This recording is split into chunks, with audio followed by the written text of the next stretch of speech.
오늘 하나님 주신 말씀은 히브리서 11장 24절부터 26절까지 말씀입니다. 신약성경 365페이지에 기록되어 있는 히브리서 11장 24절에서 26절까지 말씀.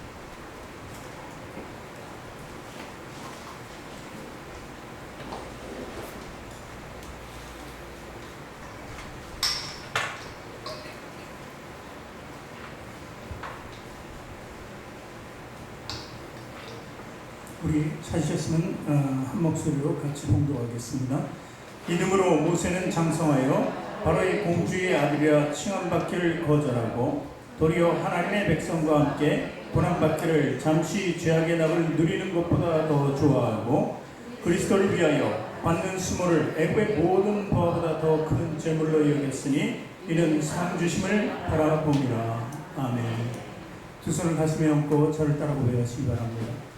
하나님께서는 나를 사랑하신다. 하나님께서는 나를 존귀하게 여기신다. 하나님께서는 나를 축복해 주신다. 하나님께서는 내 문제를 해결해 주신다. 믿으십니까? 아멘. 우리 앞뒤 저는 좌우에 계신 분들에게 당신을 사랑하고 축복합니다. 인사하겠습니다.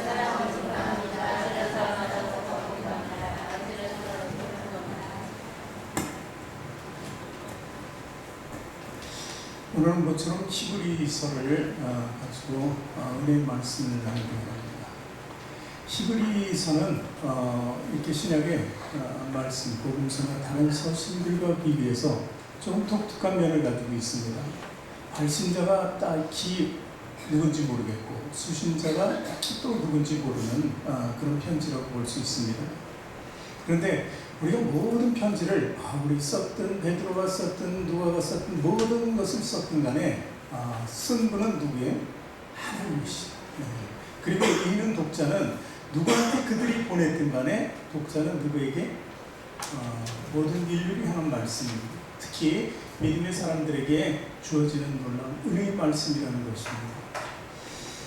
히브리서, 왜 히브리서라고 그럴까요? 성경은 어떻게 되어 있습니까? 성경 원어를 원문을 보면은 구약은 히브리 원문으로 되어 있습니다. 그리고 신약은 헬라어로 되어 있습니다. 그런데 이 히브리서는 오늘도 말씀에 보면 모세를 보는데 모세는 모세의 오경에 등장하는 모세잖아요. 네? 그런데 히브리서에 이렇게 집중적으로 또 나오고 믿음의 선진들이 쫙 구약의 인물들이 나옵니다. 그렇게 인물들이 쭉 기록되는 것을 보면은 히브리서는 구약을 많이 인용했다 하는 것이죠. 그래서 히브리서라는 제목을 가지고 있습니다. 히브리서를 보면은 오늘 지금 읽는 11장을 쭉 보면은 믿음의 선진들이 이렇게 쭉 등장합니다. 그리고 결과는 상을 받았다 이렇게 맺고 있는 것이 바로 이번 11장입니다. 어쩌면은 제가 이제 미국에 있을 때 허링우드가 가깝습니다. 미국에서는 제가 있던 곳에서는 허링우드를 가면은 거기 스타들이 명예전당을 가지고 딱 찍어놓은 곳들이 있어요. 우리나라도 만들어놨죠 이제. 네, 그 명예전당이 있는데 마치 이 선진들, 믿음의 선진들, 아벨서부터 되죠. 최초의 아담과 하와의 자녀 중에서 가인과 아벨이 있었는데 아벨은 믿음으로 제사를 드렸다. 그래서 믿음의 사람이 첫 번째 됩니다. 그래서 그 아벨서부터 쭉 내려오는 성경의 구약 역사 속에 내려오는 인물들을 쭉 열거하면서 마치 믿음의 전당에 이렇게 손바닥을 찍어놓은 사람처럼 이렇게 쭉 등장시킵니다. 그렇다면 그 사람들은 분명히 천국에 있다고 볼 것이죠. 믿음으로. 마치 우리들도 마찬가지입니다. 우리들도 믿음의 생명책의 이름이 기록된 것처럼 우리도 그 전당에 들어와야 되지 않겠느냐는 것이죠. 그래서 오늘 모세를 통해서 믿음이란 과연 무엇인가, 어떤 통로로 해서 하나님께 가는 것인가, 나의 육적인 모습과 그리고 하나님이 바라시는 모습 가운데 이렇게 어떤 것을 선택해야 되느냐, the better, 아니면 best, 더 좋은 것, 아주 최상의 것, 이런 것을 추구하는 그런 믿음이 있어야 한다는 것을 우리가 전제부에서 보기로 하겠습니다. 모세는 어떤 사람이냐면 간략하게 얘기하면은 요셉이 이스라엘 이라는 야곱이라는 식구 70명 정도를 데리고 고센 땅으로 기근이 들어있을 때 부르게 되죠. 요셉은 고난의 사람이었습니다. 꿈꾸는 자였습니다. 근데 결국 애굽의 총리가 되어서 가족들을 그 애굽 땅으로 들어오게 해서 편안하게 살게 합니다. 그로부터 한 400년쯤 지났을 때 이 모세가 태어나는 것이죠. 그래서 이 모세가 태어날 때는 요셉이 살던 시대와는 완전히 다릅니다. 요셉이 살던 시대의 왕조는 요셉을 총리로 만들어서 다 숭배했어요. 정말 숭배했다는 거죠. 그런데 그 중간에 왕조가 바뀐 거예요. 우리나라의 왕조가 바뀌듯이 바뀌니까 이제 요셉의 모든 그런 것 추적은 다 없어지는 거예요. 오히려 요셉과 함께 했던 그 왕조가 또다시 뭉쳐가지고 이 반기를 들까봐 그들을 아예 철저하게 차단시키죠. 왕조가 그냥 모조리 죽여버리고 이스라엘 백성들은 살렸는데 그대로, 그렇지만 그들을 종과 노예로 이렇게 거의 삼다시피 하는 겁니다. 왕조가 바뀌니까 귀한 은혜로 대접받던 사람이 천대받게 되었다는 것입니다. 그 민족은 한 200만 명이 이제 이르게 되죠. 그러니까 너무 인구가 많으니까 애굽 사람들은 아이를 잘 낳지 않고, 그리고 이스라엘 백성은 생기는 대로 나니까 이게 역조 현상이 일어나면 어떻게 됩니까? 애굽이 더 인원수가 줄면 나중에 문제가 생길 수 있어요. 그러니까 산하 제한을 시키는데 강제로 산의 아이를 태어나면 무조건 죽이는 것이었습니다. 그때 모세도 태어났죠. 근데 모세는 하나님의 도우심으로 살게 됩니다.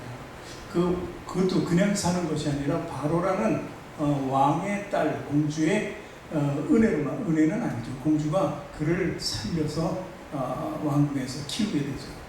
어쨌든 모세는 그렇게 40년을 왕궁에서 살고, 그리고 나중에 잠시 후에 또 말씀드리겠지만 문제가 생겨서 이제 광야로 나가게 돼요. 40년 광야 생활한 뒤에 또 하나님께서 그를 부르시고, 그리고 40년 동안 하나님의 일을 감당하고 120세에 죽는 그 사람이 바로 모세입니다. 근데 왜 모세를 이렇게 믿음의 사람이라고 이렇게 등장시켰나 하는 것을 우리가 좀 알아볼 필요가 있죠. 성경은요, 신명기 33장, 34장에 보면 모세를 이렇게 칭합니다. 33장 1절에 보면은 하나님의 사람 모세가 죽기 전에 이스라엘 자손을 위하여 축복함이 이러하니라 하면서 뭐라고 해요? 모세를 하나님의 사람이라고. 참으로 이게 하나님의 은혜를 전부 만끽한 사람이에요. 축복은 다 받은 거예요. 어떻게 하나님의 사람이라고 이렇게 들을 수 있나요? 그런데 또한 34장 5절에 보니까 이렇게 또 모세를 소개합니다. 이에 여호와의 종 모세가 하면서 여호와의 종 모세, 하나님은 완벽한 그릇이 볼 수 있는 것입니다.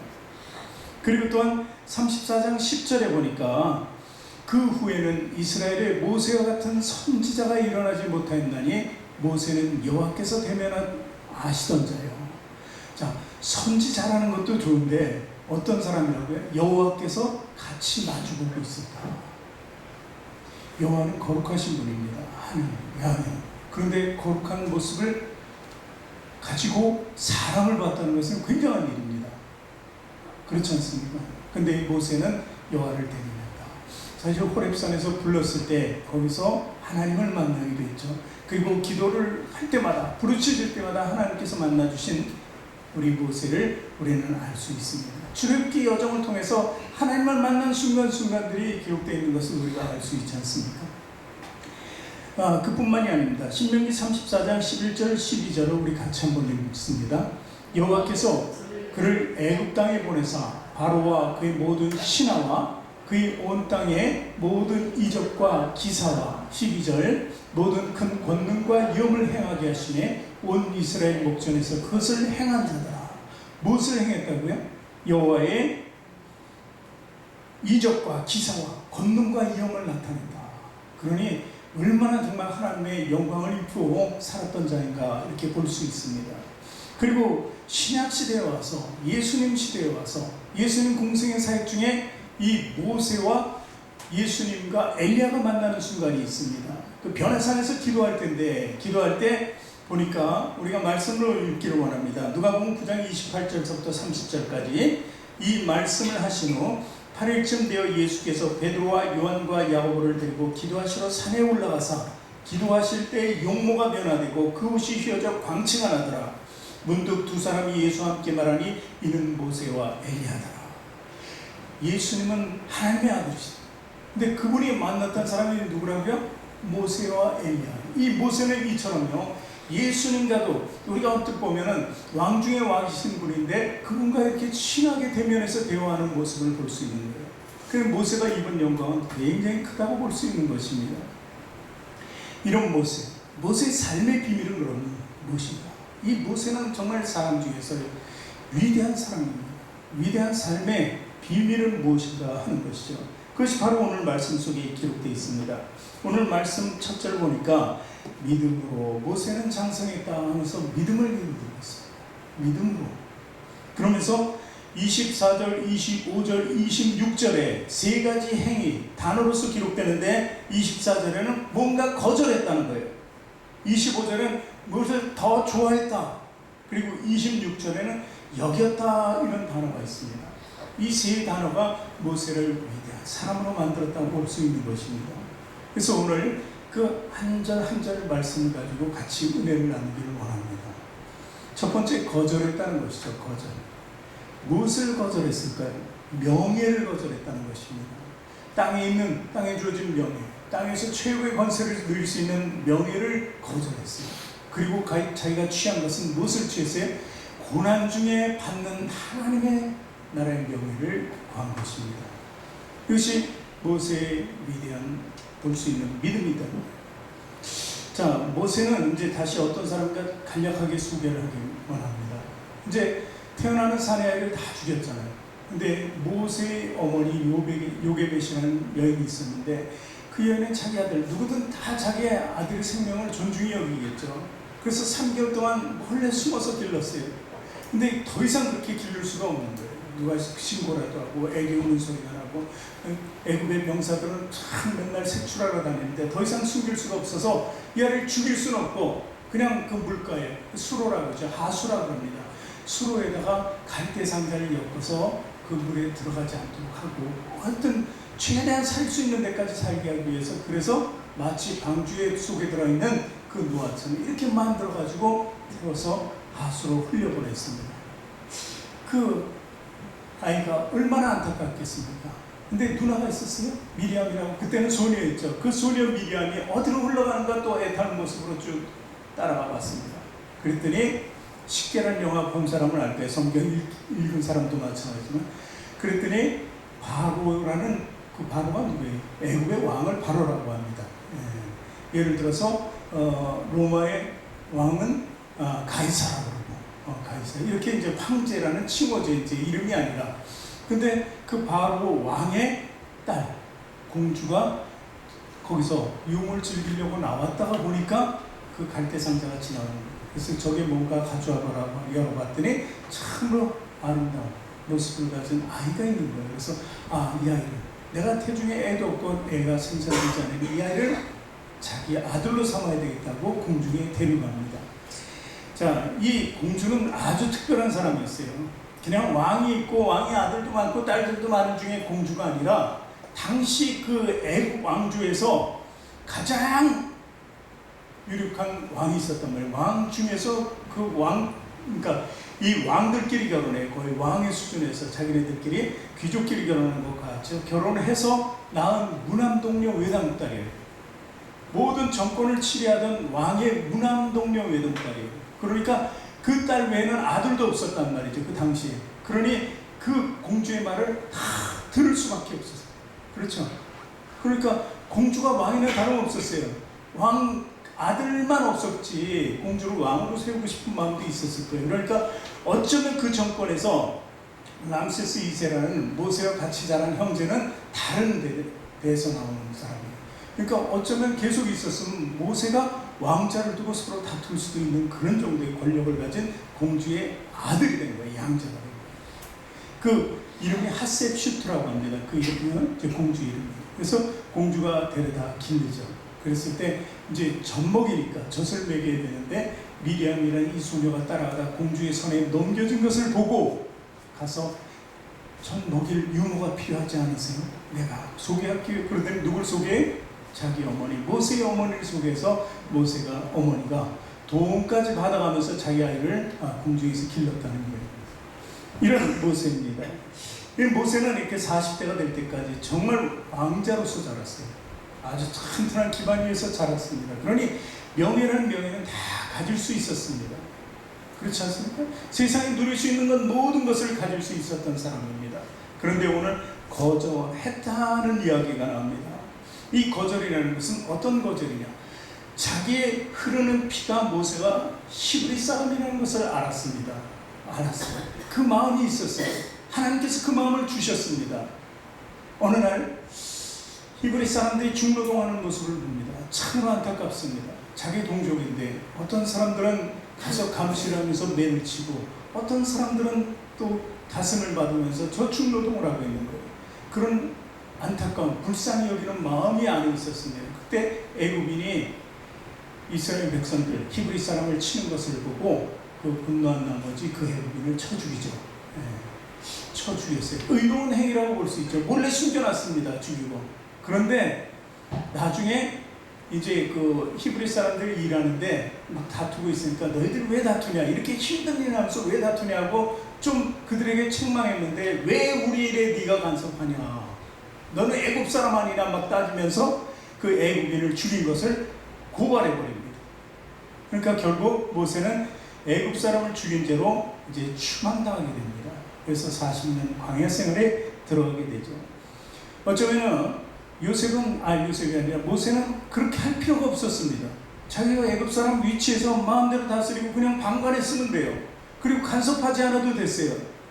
일일이 왕권의 신분을 가진 사람이 뭐 그걸 간섭하겠습니까? 그런데 그런 불쌍한 마음을 가졌습니다. 그러니까 능욕당하게 됩니다. 애굽 사람들한테 능욕을 당해. 그래, 맞아, 저 히브리 사람 피는 속일 수가 없어. 능욕당하게 되죠. 그 다음에 히브리 사람들, 이스라엘 백성들은 뭐라 그래? 너희가 뭔데, 네가 뭔데 우리 일에 간섭하냐고 고발까지 하잖아요. 이렇게 동족에게도 그리고 애굽 사람에게도 능욕당하는 거예요. 그것은 왜 그랬을까요? 자기 명예, 그런 것들을 사랑하는 것이 아니라 하나님의 백성들을 사랑하는 마음 때문에. 그러니까 자기 권위나 권세를 누릴 수 있음에도, 명예를 가질 수 있음에도 그것을 거절했다는 사실입니다. 그리고 고난의 길을 택했다는 것입니다. 자, 이런 마음이 있었기 때문에 40년 후에 모세를 불러서 이스라엘 백성들을 구하려고 했던 거예요. 하나님. 그때도 이스라엘 백성들이 어려운 처지를 보고 딱하게 여기 불쌍히 여기는 마음으로 자기가 좀 어떻게 해보려고 하다가 문제가 생겼는데 그 마음 그대로 모세는 가지고 있었기 때문에 40년 후에 하나님이 부르셨을 때 자기는 처음에는 가고 싶지 않았지만 그래도 그 마음이 인간적인 것을 움직였다고 봅니다. 그래서 모세는 결국 이제 하나님의 도구가 되게 된 것입니다. 이처럼요, 불쌍히 여기는 마음, 하나님 백성을 사랑하는 마음, 나보다 더 사랑하는 마음, 이웃을 사랑하는 마음, 그것이 바로 나의 모든 것을 버릴 수 있는 거예요. 어려운 처지에 있는 사람을 돕는다는 것은 내게 뭔가 줘야 돼요. 희생을 따릅니다. 물질이 있으면 물질을 줄 수 있고, 그리고 또한 건강을 통해서 내가 할 수 있는 일을 하는 것, 이것이 남을 불쌍히 여기고 사랑하는 것, 나보다는 남을 귀하게 여기는, 이것이 바로 나를 거절하고 남을 받아들이는 마음이라고 볼 수 있는 것입니다. 이것이 바로 하나님을 통해서 우리가 구할 수 있는 믿음이라는 것입니다. 세계 제2차 대전에 많은 젊은이들이 희생했습니다. 특히 미국의 젊은이들이 많이 갔어요. 그래서 그 징집해서 그들이 훈련 잠깐 받고 이제 가는 거잖아요. 가면은 그 중에 전사자가 얼마나 많은지 모릅니다. 보내는 부모의 마음이 아프고 가는 사람도 죽기 위해서 가는 것처럼 끌려가듯이 갔습니다. 근데 계속해서 병사를 보내니까 매일같이 병사를 실는 기차가 떠나게 됩니다. 훈련소로 보내고 훈련소에서 또 가야 되니까. 근데 그 기차를 타는데 낮에는 정말 눈 뜨고 볼 수 없는 관계이기 때문에 밤에만 보내는 거예요. 근데 그 장병이 되기 위해서, 군사가 되기 위해서, 죽기를 가고 가는 사람들을 위해서 한 노인네가 매일같이 그 밤에 와서 따뜻한 차와 음료를 계속 진짜 남남 모습으로 이렇게 노인네가 대접을 합니다. 하루도 빠짐없이 계속해요. 그가 누군지 아무도 몰라요. 자기 처지가 더 급했기 때문에. 그러던 중 어느 병사가 저분은 대통령 아니신가? 이렇게 얘기합니다. 바로 루즈벨트 대통령입니다. 그러니까 나보다 내가 할 수 있는 일을, 정말 나라를 사랑하며 모세가 하나님 나라를 사랑하며 일을 했던 것처럼 대통령으로서 내 나라를 사랑하고 내 민족을 사랑하는 이런 마음이 있어야 된다는 것입니다. 이것이 바로 우리들의 믿음의 근간이 되어야 돼요. 우리는 하나님 나라를 사랑해야 돼요. 그리고 하나님 백성이면 나와 함께 신앙생활하는 사람들을 더욱더 사랑해주고 희생해줄 줄 알아야 한다는 것입니다. 내 것을 버려야 돼요. 내가 목사고 장로고 뭐 이런 것이 중요한 것입니다. 그것은 나에게 종이 되게 해주는 더 매를 치는 하나님의 은혜인 줄 알고 더욱더 남을 귀히 여기고 사랑해야 된다는 것입니다. 이것이 바로 우리의 삶이 돼요. 어쩌면 예수님께서 이렇게 했어요. 너희들 목숨까지도 미워하라 그랬어요. 그래야만 너희들이 구원을 받을 것이라고 예수님께서 말씀하셨어요. 그것은요, 아비나 어미가 돼도 더 하나님보다 더 사랑해서는 안 된다는 거예요. 무엇보다도 하나님을 사랑하고 하나님의 백성을 사랑하는 거예요. 믿지 않는 아버지 어머니를 위해서 기도하고 그들을 구원하는 사랑도 있어야 되지만 그들이 안타까워서 내가 하나님을 버리고 아비나 어미로 돌아가서는 안 된다는 거예요. 또 심지어는 예수님께서 그러시잖아요. 지금 나를 따르라 그러는데 내가 들어가서 지금 장례가 났는데 우리 아버지가 돌아가셨는데 근데 장례는 치르고 가야 되지 않겠습니까? 그랬는데 그대로 놔두고 따라오라고 하잖아요. 이 정도로 하나님께서는 믿는 자들에게 뭔가 거절할 수 있도록 이렇게 세상적인 모든 것을 거절할 수 있도록 해주신다는 것입니다. 그것이 바로 올바른 믿음이에요. 다윗은 시편 1편에서 복 있는 사람 세 가지를 거절해야지만 되는 사람을 소개하고 있습니다. 자, 1편 1절 읽습니다. 복 있는 사람은 첫 번째 악인들의 길을 따르지 아니하고, 두 번째 죄인들의 길에 서지 않고, 세 번째 오만한 자들의 자리에 앉지 아니한다. 이 말씀이 은혜가 되잖아요. 오만한 자리에 서면 안 된다. 내가 명예 권세를 잡기 위해서 살아난 것이 아니다. 그런 것을 다 거절하고 내가 더욱더 겸손한 모습으로 살아가야 한다는 것을 우리에게 가르쳐 주고 있는 것입니다. 어쨌든 모세는 이런 모든 것을 다 버렸습니다. 왕자의 삶으로 가질 수 있는 온갖 특권, 그리고 그들과 완전히 구별되는 특권을 다 버리게 됩니다. 거절해버리는 거예요. 그리고 육신적인 만족을 위해서 살아가지 않습니다. 그리고 애굽이라는 나라는 풍요의 상징이었습니다. 거기는 뭐 나일강이 있어서 기름진 땅이 있었어요. 모두들 애굽으로 들어가서 사는 것이 마치 한때 미국에 들어가는 것이 최고인 양 그런 때였다는 거예요. 근데 그런 것을 모두 버렸다는 것입니다. 그리고 애굽의 부하는 말도 못했습니다. 모든 것을 다 가진 나라예요.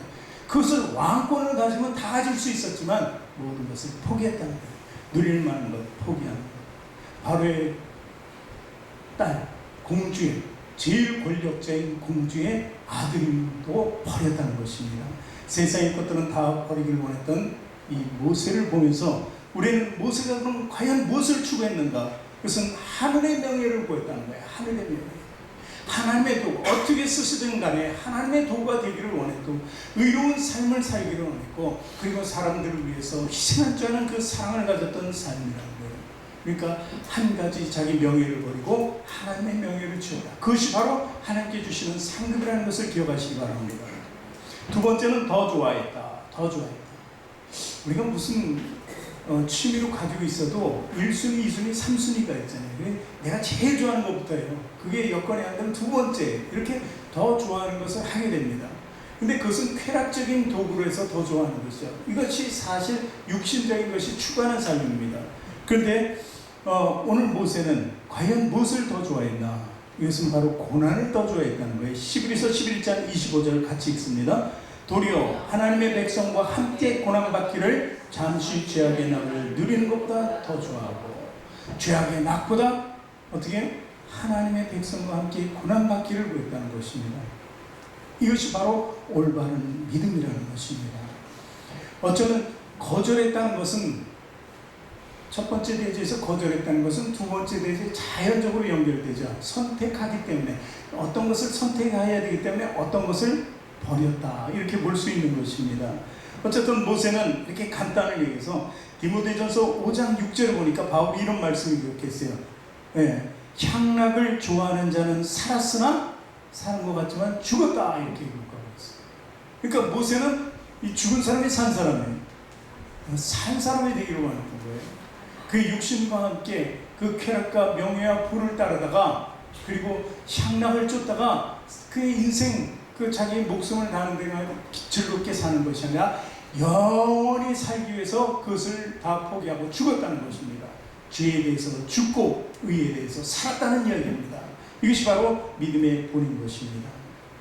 여러분, 사실 얼마나 거절하고 삽니까? 얼마나 하나님 편에 서서 더 좋아하는 삶을 살아가느냐 한번 물어보고 싶어요.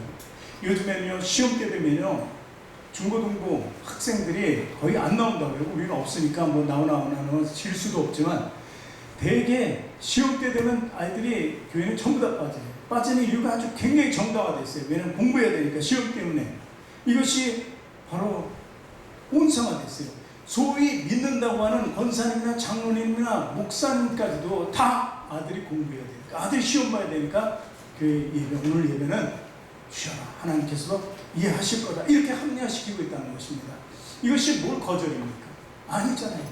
수용하는 거예요. 죄는 아니지만 세상의 것에 대해서, 내 명예에 대해서 내가 추구하는 것 때문에 그것을 수용하기 위해서 정말 정작 버릴 것을 버리지 못하는 것입니다.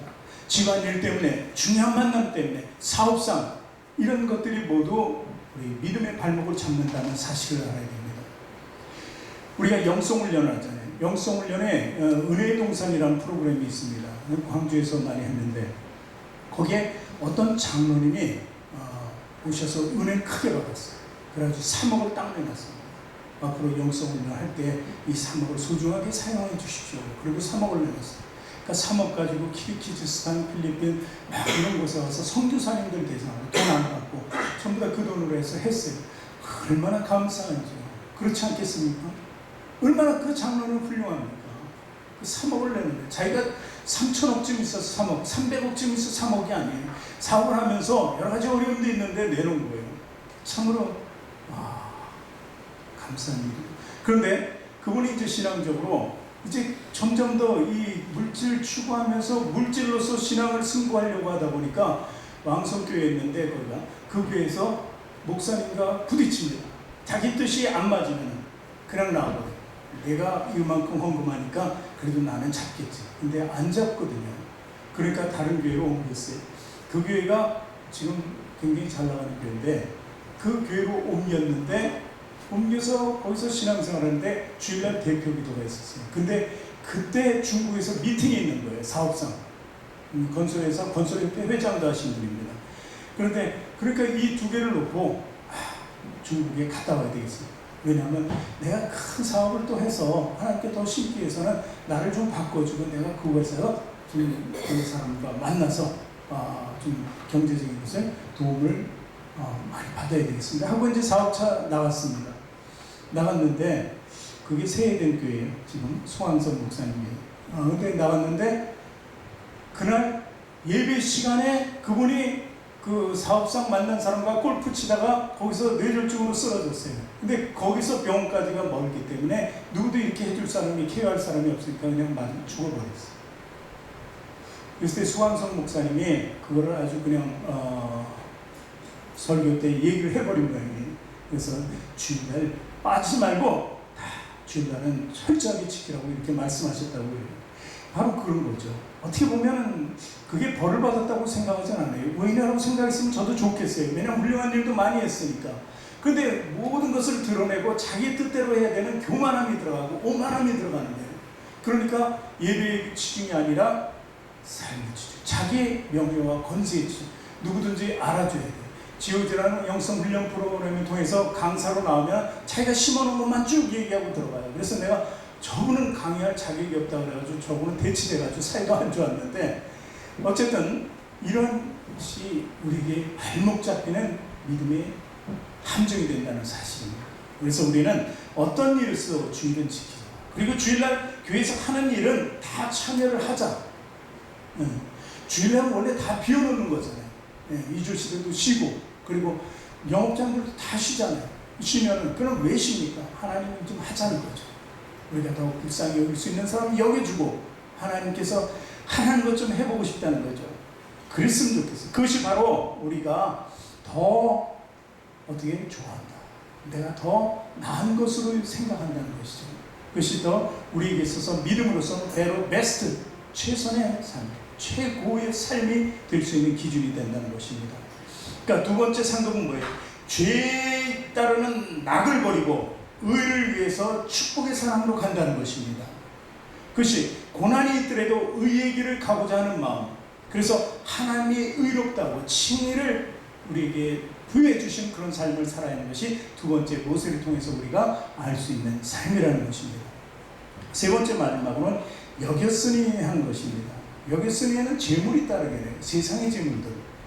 자, 히브리서 11장 26절 본문 말씀 읽습니다. 그리스도를 위하여 받는 수모를 애굽의 모든 보화보다 더 큰 재물로 여겼으니 이는 상 주심을 바라봅니다. 그리스도를 위하여 받는 수모라고 얘기했습니다. 왜? 그때는 예수님이 없었잖아요. 그런데도 그리스도라는 단어가 나옵니다. 이것은 뭐예요?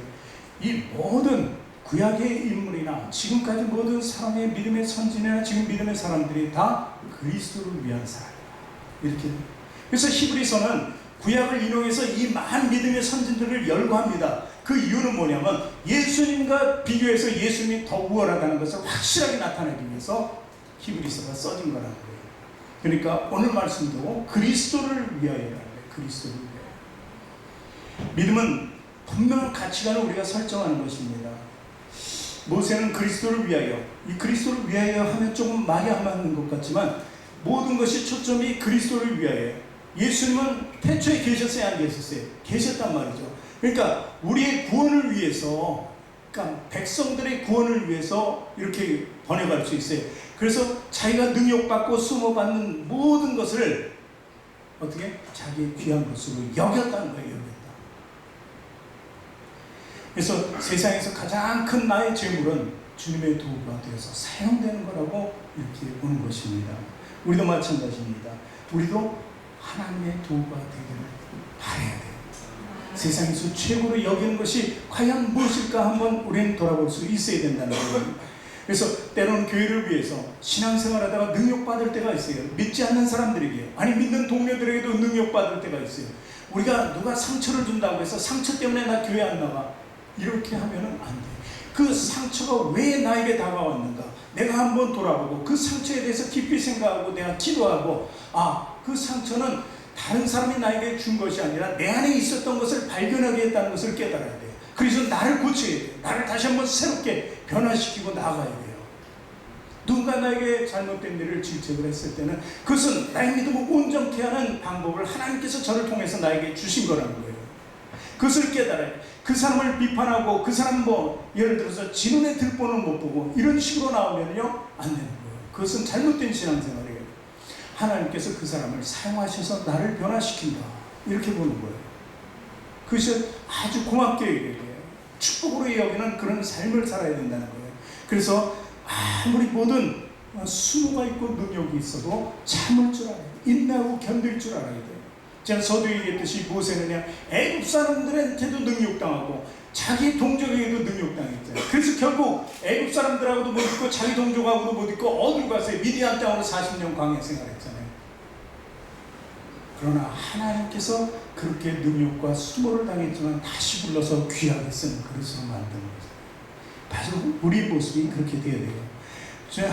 예수님께서는 이런 말씀 주셨습니다. 마태복음 5장 10절부터 12절까지 같이 있습니다. 의를 위하여 핍박을 받는 자는 복이 있나니 천국에 그들의 것이니라. 나로 말미암아 너희를 욕하고 박해하고 거짓으로 너희를 거슬러 모든 악한 말을 할 때는 너희에게 복이 있나니 기뻐하고 즐거워하라. 하늘에서 너희의 상이 큼이라.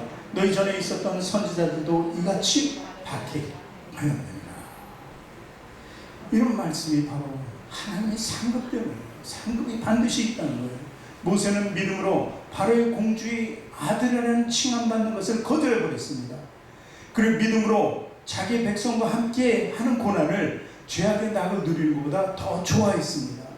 그리스도와 함께 능욕받는 것을 애굽의 모든 보화보다 더 큰 재물로 여긴 것이 바로 모세의 믿음이라는 것입니다. 왜 그랬을까요?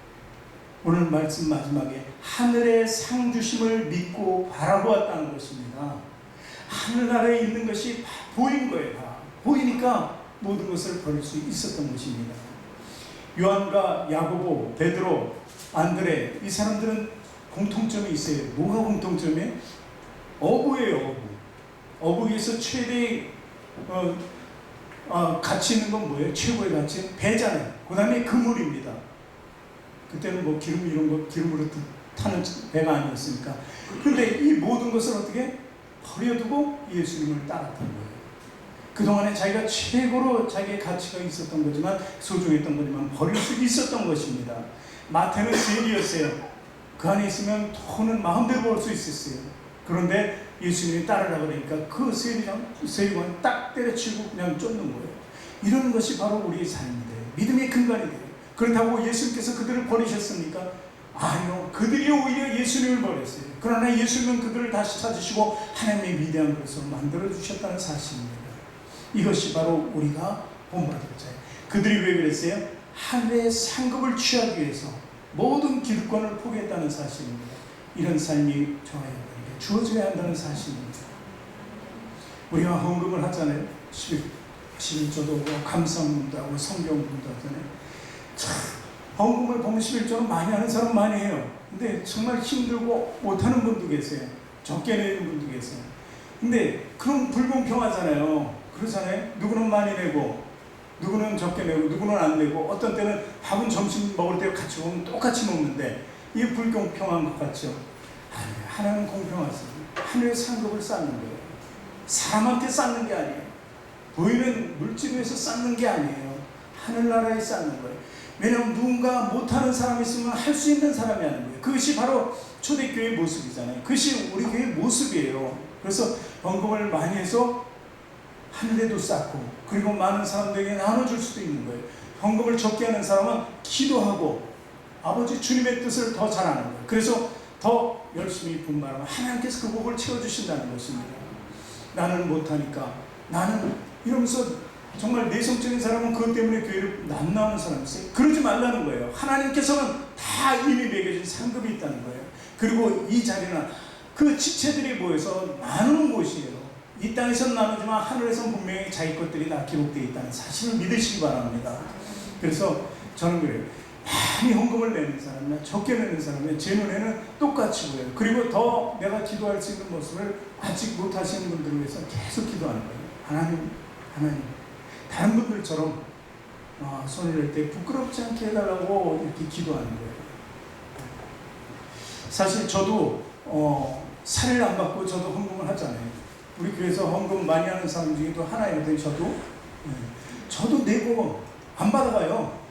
그러면 억울하잖아요. 목사님들이 뭐 내지 말고 받아가는 사람 아니에요? 원래 우리가 생각할 때는. 근데 저 받아간 적이 없어요. 조금 남으면요, 조금 더해지면은 제가 뭐 하는지 여러분들 잘 눈여겨보면 알 수 있어요. 1월 달에 뭔가 우리 교회 변화가 있다. 왜 그랬을까? 그러면은 헌금이 좀 많은 거예요. 내가 가져가서 인마이 포켓하면 되는데 아니거든요. 이 양쪽에 TV 사서 다 걸었잖아요. 어떻게 하면 예배를 하나님께 더 멋있게 드리기 위해서, 우리가 다른 교회처럼 건물이 우리 것이 아니고 모든 것이 호화롭진 않지만 그래도 예배하는 게, 우린 찬양이 살아있는 예배 드리기 원하니까 또 저게 필요하고, 그래서 뭐가 필요할까 맨날 이렇게 이런 거예요. 살 때마다 어떻게 더 싸게 살까 하고 온 머리를 쥐어짜요. 설교 한 편 하는 것보다 그걸 더 쥐어짜는 때도 있더라고요. 밤에 그것 때문에 잠 못 자요. 이거 10만 원만 더 깎을 수가 있습니다. 설교할 때는 그래도 잠 잘 자는데, 준비할 때. 어쨌든 이렇게 우리가 희생을 하면서 살아가는 거예요. 같이 함께 나가는 거죠. 정말 여러분들 헌금 1,000원짜리 한 장이 얼마나 여러분들이 힘들게 벌어서, 이 정말 세상이 얼마나 힘듭니까? 먹고 사는 문제가 얼마나 어렵고 힘듭니까? 이런 현장에서 일한 것을 갖다가 하나님께 바칠 때 저는 정말 감사합니다. 그런 수고. 그러니까 한 푼도 헛되이 있으면 안 되죠. 정말 쓸만한 데 써야 된다고 생각하는 거죠. 그래요. 어쨌든 다른 데로 쭉 갔는데, 어쨌든 하나님께서 우리에게 최고로 주는 상급은, 우리 김명선 권사님도 오늘 기도 중에 했지만 로마서 8장 18절에 있는 말씀이에요. 생각한 건데 현재 있고 나는 장차 우리에게 나타날 영광과 비교할 수 없도다. 그 영광이 최고의 상급이에요. 최고 상급. 그 영광은 누구만 가졌어요? 예수님만 가졌어요. 예수님이. 그 영광의 보좌, 바로 하나님 보좌 우편에 앉아 계신 그 영광된 자리. 우리는 그 자리는 올라가지 않아도 양자로서 하나님 나라의 기득권을 다 가질 수 있는 사람이라는 거예요. 그것이 바로 영광이라는 것입니다. 우리는 예수님의 말씀을 다시 한번 익혀 들을 필요가 있습니다. 말씀 세 군데를 좀 읽겠습니다. 그럼 마지막으로 마태복음 5장 11절에 나로 말미암아 너희를 욕하고 박해하고 거짓으로 너희를 거슬러 모든 악한 말을 할 때는 너희에게 복이 있나니.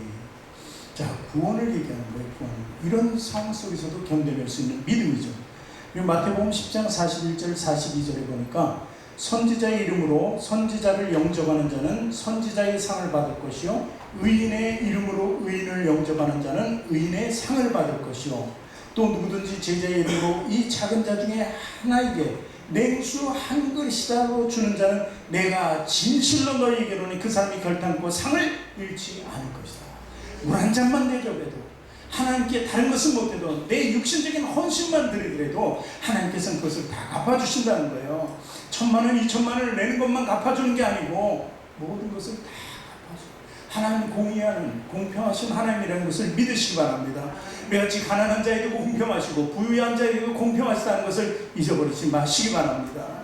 그래서 계시록 22장 12절에 성경의 맨 말미에 뭐라 그래? 보라 내가 속히 오리니 내가 줄 상이 내게 있어 각 사람에게 그가 행한 대로 갚아주리라.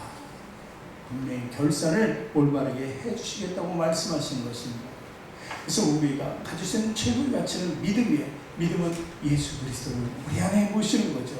그리고 우리 주님은 누구와도 바꾸지 않는 그 신앙을 가지고 나가는 것입니다. 이 신앙을 우리가 꼭 소유하시기를 주님의 이름으로 축원합니다. 더 나은 것이 뭔가? 내가 여길 것이 무엇인가? 내가 버릴 것이 뭔가? 내 삶에서 거절해야 될 것이 무엇인가를 깨달으시기 바랍니다. 그리고 지킬 것을 내가 지켜야 된다는 것이죠.